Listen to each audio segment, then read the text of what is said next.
श्री स्वामी समर्थ. गौरीसाठी नैवेद्य कोणता दाखवावा?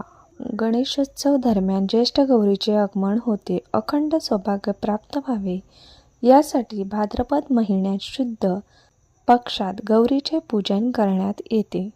अष्टमीला ज्येष्ठ गौरी पूजन करण्यात येते. ज्येष्ठ नक्षत्रावर गौरींना पूजले जाते, म्हणूनच त्याला ज्येष्ठ गौरी पूजन असे संबोधले जाते.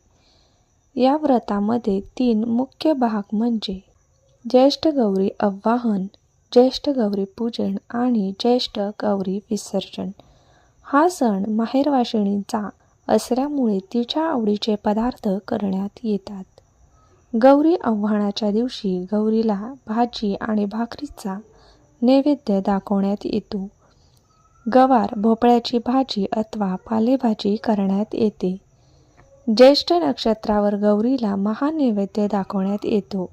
यात गोडाधोडाचे जेवण केले जाते. साधारणतः 16 पदार्थ बनवण्याची पद्धत असते. परंपरेनुसार काही ठिकाणी 16 वेगवेगळ्या पद्धतीची भाजी बनवली जाते. काही ठिकाणी नैवेद्याला 16 भाज्या, 16 कोशिंबीर, 16 चटण्या, 16 पक्वान्ने तसेच फराळाचे पदार्थ करतात. पुरणाची 16 दिव्यांनी आरती करतात. पुरणपोळी, ज्वारीच्या पिठाची आंबील, आंबाडीची भाजी, 16 भाज्यांची एकत्र भाजी, दिवे, फळ वगैरे पदार्थांचा नैवेद्यात समावेश असतो.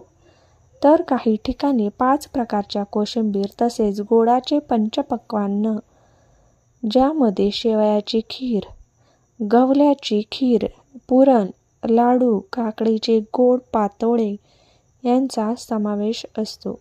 नैवेद्यात शेंगदाणा आणि डाळीची चटणी, पंचामृत, पडवळ घालून केलेली ताकाची कढी, कटाची आमटी, वेगवेगळ्या प्रकारची भजी, पापड, लोणचे इत्यादी पदार्थ देखील असतात. वेगवेगळ्या प्रांतात वेगवेगळे गोड पदार्थ तयार केले जातात, जसे घावन, घाटले, पुरणपोळी, साटोऱ्या, सांजोऱ्या, करंजी, लाडू, बासुंदी इतर. या व्यतिरिक्त फळे, मिठाई, फराळाचे, रव्याचे लाडू, बेसन लाडू, करंजी, चकली, शेव, गुळ पापडीचा लाडू, विविध पदार्थ तयार केले जातात.